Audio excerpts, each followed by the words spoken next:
Please continue Anup sir. Okay, तो मैं बात कर रहा था। बिल्कुल, मैं बात कर रहा था आपसे। और ये स्टोरी मैं और वापस से आपके साथ शेयर करता हूँ जो रिसेंटली मैंने एक्सपीरियंस किया। जैसे कि आपको मैं बता रहा था कि हमारे घर पर मेहमान थे, और हमारे जो सबसे बड़े जिया जी हैं वो सोमैया कॉलेज में लेक्चरर हैं, प्रोफेसर है, और डीन है, असिस्टेंट डीन है, और उनका पीएचडी कंप्लीट हुआ है कंप्यूटर साइंस में। तो यहाँ पे छुट्टियों में थे, मीन्स 3 दिन की छुट्टियां थी, शादी की छुट्टियां निकल कर आए थे। और फिर भी ऑफिशियल वर्क तो होता है उनपे, उनका यहाँ पर कॉन्फ्रेंस चल रहा था, और उनकी मीटिंग चल रही थी सुबह 10:30 बजे। और मैंने उनको वो कनेक्ट के बारे में बताया, तो वो शॉक हो गए कि भाई ऐसा भी कोई प्रोडक्ट है जो इतने कम प्राइसेस में मार्केट को इतनी अमेजिंग सर्विसेज दे रहा है, और वो भी हाई रेजोल्यूशन पिक्सल क्वालिटी के साथ। जूम का मैक्स टू मैक्स जो पिक्सल साइज है वो 720 है, और ओ कनेक्ट 12K की बात करते हैं हम ओ कनेक्ट में। हमारा जो अभी करंट जो पिक्चर क्वालिटी आप देखते हैं ना, ये हाई एचडी है, 1080 पिक्सल। और उसके बाद 4K हम सपोर्ट करते हैं, अगर आपके पास डिवाइसेस अच्छे तो डेफिनेटली 4K रिजोल्यूशन में आप आपका वीडियो चला पाएंगे। साथ ही साथ यहाँ पे 8K और 12K का टेस्ट हो चुका है। और यहाँ पर जो कमर्शियल वर्जन हम मार्केट में लॉन्च करने जा रहे हो, इतना मिनिमम प्राइजेस में, अफोर्डेबल प्राइजेस में मार्केट में आएगा कि लोग उसको देखकर शॉक हो जाएंगे। जो एक्चुअल जो आईटी के लोग है ना, वो शॉक हो जाएंगे, क्योंकि उन्होंने एक्सेप्ट ही नहीं किया था कि मार्केट में ये सारी चीजें आएगी। बट उन्होंने जब इसको देखा वो कनेक्ट को, उन्होंने सब्सक्राइब किया, अपना मीटिंग भी उस पर स्टार्ट किया, और उनका एक्सपीरियंस बहुत अच्छा रहा, क्योंकि अच्छा डिवाइस है उनके पास, तो उसने बहुत अच्छा सपोर्ट किया वो कनेक्ट को। अब यहाँ पे एक क्वेश्चन ये भी आता है कि ओ कनेक्ट सिर्फ हाई रेजोल्यूशन डिवाइस को ही सपोर्ट करेगा? हमारे पास तो बेसिक सा एंड्रॉइड फोन है, क्या उस पे नहीं चलेगा? तो क्या फायदा? क्योंकि सभी लोगों के पास तो हाई रेजोल्यूशन डिवाइस नहीं होंगे, इतने महंगे फोन तो हर कोई यूज नहीं करता है, इतने महंगे लैपटॉप तो हर कोई यूज नहीं करता है। तो ऐसा बिल्कुल नहीं है। इसका जो एक्चुअल कमर्शियल वर्जन लॉन्च होगा अभी एआई इंटीग्रेशन के साथ, वो बहुत ज्यादा स्मूथ होगा, और इसमें ये जो प्रॉब्लम हम फेस कर रहे हैं ना, ये प्रॉब्लम नहीं होंगे। ठीक है। और उनको मैंने और बाकी टूल्स भी बताए, जैसे ओ ट्रैकर के बारे में उनको बताया, उनको मैंने ओ स्टॉप के बारे में बताया, ओ कैप्चर, ओ डीड, और मैंने उनको डोमेन होस्टिंग जो हमारा ओ डोमेन है उसके बारे में बताया, और उनको कहा कि हमारा अभी आईकैन जो अथॉरिटी है, उन्होंने ऑन पैसिव को अथोराइज कर दिया है। दुबई का मैंने उनको हमारा ब्रांडिंग बताया, उसके बाद हैदराबाद का ऑफिस बताया, इजिप्ट का हमने ऑफिस बताया, कंपनी का विजन बताया।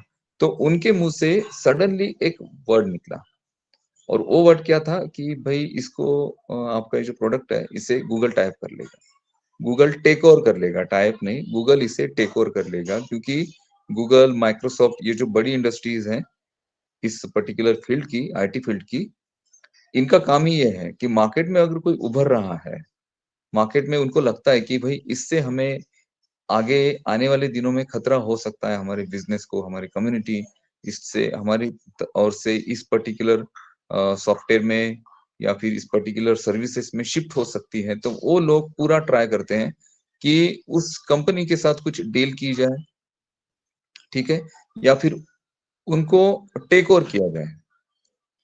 तो उन्होंने कहा कि ये टेक ओवर कर लेगा गूगल। मैंने कहा नहीं, गूगल टेक ओवर हमें नहीं कर सकता है, क्योंकि हम एक सिंगल प्रोडक्ट के साथ नहीं है, पहली बात। दूसरी बात, हमारा कस्टमर बेस हमारे पास ऑलरेडी क्रिएट किया हुआ है। जो ये 14 लैक्स हम जो फाउंडिंग मेंबर अकाउंट्स है ना, ये ऑलरेडी कस्टमर बेस क्रिएट किया गया है। और इसके अलावा कंपनी जो अपना ब्रांडिंग कर रही है पिछले 1.5-2 सालों से, वहां पे जो कस्टमर बेस हमारे पास है, और वो लोग रेडी हैं हमारे प्रोडक्ट्स को परचेस करने के लिए। और उसमें से बहुत सारा जो ट्रैफिक है ना, वो पेड है, वो लोग ऑलरेडी यूज कर रहे हैं प्रोडक्ट को। तो ये सारा ट्रैफिक हमारे नीचे क्रिएट हो रहा है, तो वो सुनकर शॉक हो गए। तो ये चीजें मैं आपको इसलिए बोल रहा हूँ, क्योंकि ये जो पैनिकनेस आपके माइंड में चलता है, ये जो कुछ समय पे चीजें नहीं होती हैं, डिले हो जाती है, तो आप पैनिक हो जाते हैं, घबरा जाते हैं, निगेटिव बोलना शुरू कर देते हैं, फ्रस्ट्रेशन में आ जाते हैं। तो इससे नुकसान आपका ही होने वाला है, इससे नुकसान आपका ही होने वाला है। अब मैं आपको सिंपल सी बात बताता हूँ, जो हमारा सब्सक्रिप्शन 10 दिन के लिए एक्सटेंड हुआ था, उन 10 दिनों में जो मेन टास्क है ऑन पैसिव को कंप्लीट करना है, जिससे आपके रेवेन्यूज आपके वॉलेट में जनरेट होंगे, वहां से आप उसे विड्रॉ कर पाएंगे, उसको कंप्लीट करने के पीछे बैकएंड में बहुत सारी चीजें मिस्टर ऐश कर रहे हैं, शायद उसमें कुछ अड़चनें आ गई होगी, शायद उसमें कुछ प्रॉब्लम क्रिएट हो गए होंगे, इस वजह से उसे डिले किया है। फिर सोचा कि आने वाले 10 दिनों में भई इसे हम कंप्लीट कर लेंगे, लेकिन उन 10 दिनों में वो चीज़ें नहीं हुई होगी। इस वजह से और आपको 10 दिन का एक्सटेंशन मिला है 29 फरवरी तक, ठीक है? अब इन 10 दिनों में अगर वो जो टास्क है, उस टास्क को कंपनी कंप्लीट कर लेती है, तो डेफिनिटली आपको ट्रैफिक बोनसेस जो चीज़ें बोली गई हैं, वो आप आपके वॉलेट में देख पाएँगे।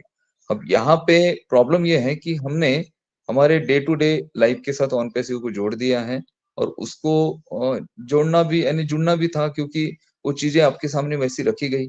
अभी भी आप देखो कितने सारे वेबिनार चलते हैं, उसमें से एक पर्टिकुलर वेबिनार और इनक्रेडिबल इंडिया ऐसे किसी भी जो बरगलाने वाली बातें होती हैं या फिर बेताल जो बातें बोली जाती है, जिसका कोई ताल-सुर नहीं होता है, सिर्फ आपको कुछ कैलकुलेशन बताए जाते हैं, आपको पैसों की बात बताई जाती है, आपको कहा जाता है कि आप इतने बड़े होंगे, आपको ज़ेड प्लस सिक्योरिटी मिल जाएगी, आपको ये मिल जाएगा।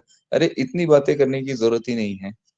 कंपनी ने आपको कहा कि आपके लिए एक सिंगल फाउंडरशिप जो है ना, वो मोर देन इनफ है और आप यहाँ पर इतना पैसा ज़रूर कमाएँगे, जिससे आपके जीवन में पैसों का प्रॉब्लम नहीं होगा।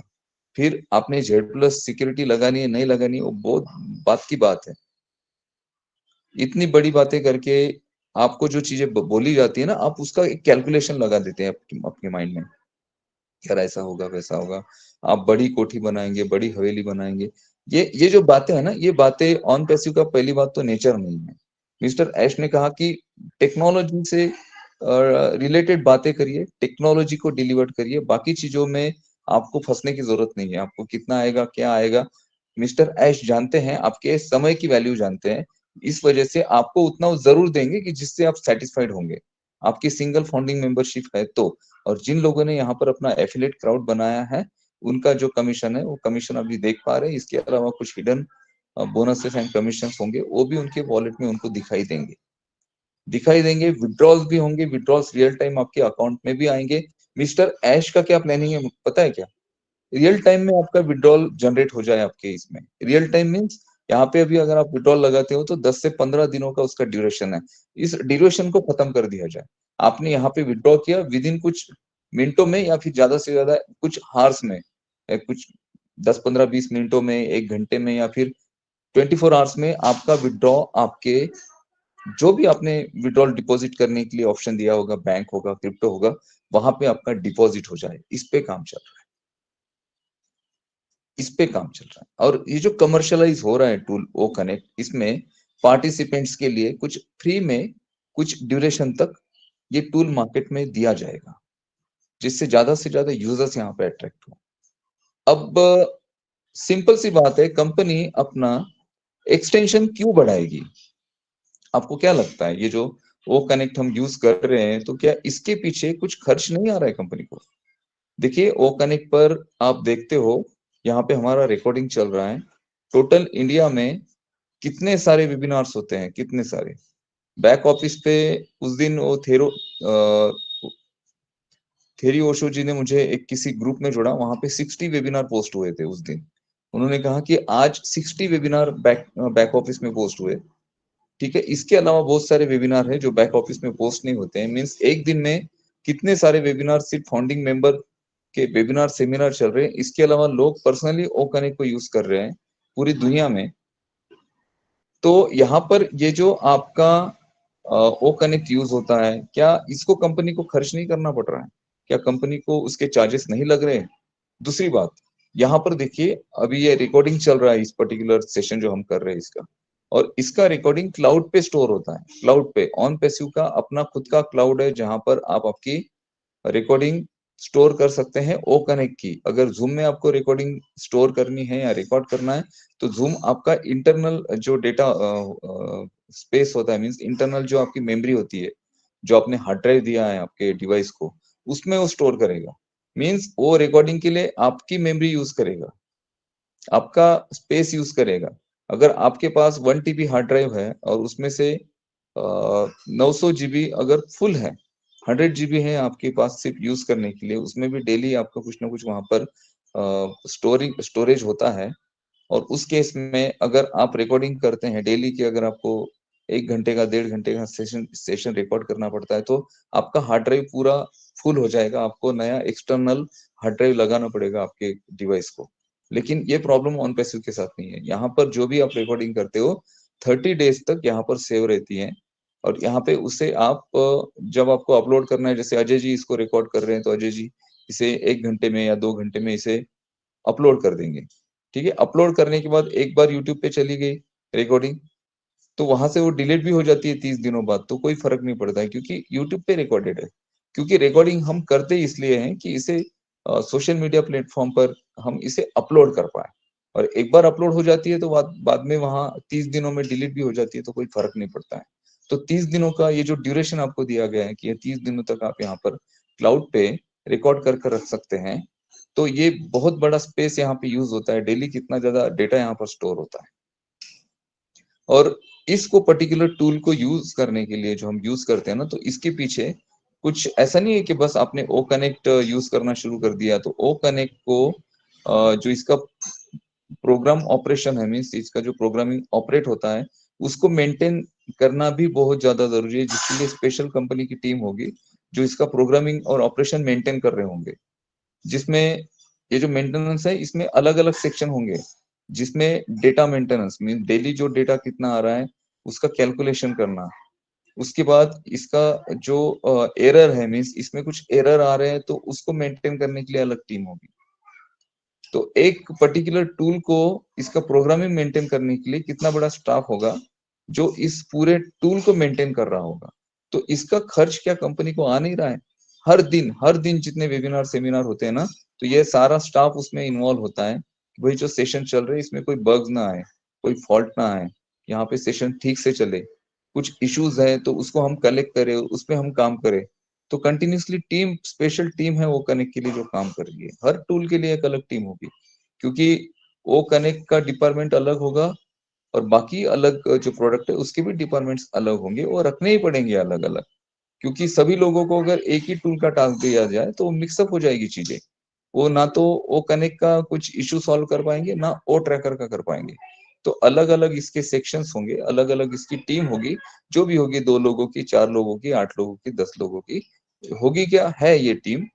और ये टीम इसे, इसका जो ऑपरेशन है और इसे मैनेज करती है कि ये किस तरह से भाई रेगुलर ऑपरेट हो, ताकि इसमें